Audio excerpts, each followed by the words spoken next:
माली जी के लइका जब माली जी के लइका जब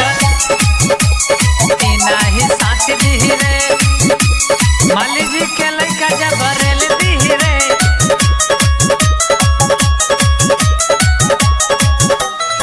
सब कहेला गर्मी जून में होला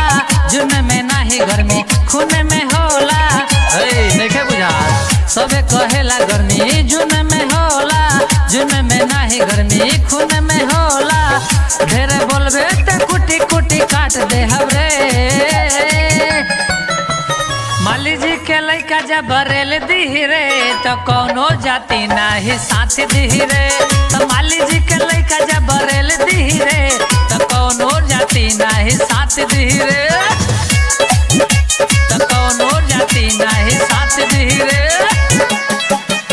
तो कोनो जाति नाही साथ दी रे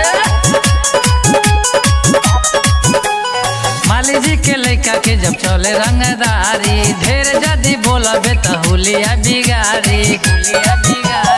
माली जी के लइका के चले रंगदारी ढेर जदी बोलबे त हुलिया बिगारी बाटे कितना औकात हम देख ले हमरे माली जी के लइका जब रेल दी रे तो कोनो जाति नाही साथ दी रे तो माली जी के लइका जब रेल दी रे तो कोनो जाति नाही साथ दी रे समझ लो माली वरांधा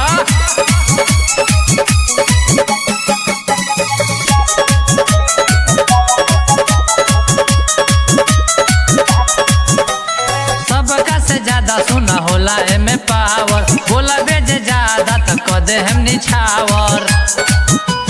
सबका से ज्यादा सुना होला एमे पावर बोला बेजे ज्यादा हम कदे हम निछावर विकी भगत आज छोड़ी ना धास धीरे आस धीरे माली जी के लइका जब रेल दी रे तो कोनो जाति नाही साथ दी रे तो माली जी के लइका जब रेल दी रे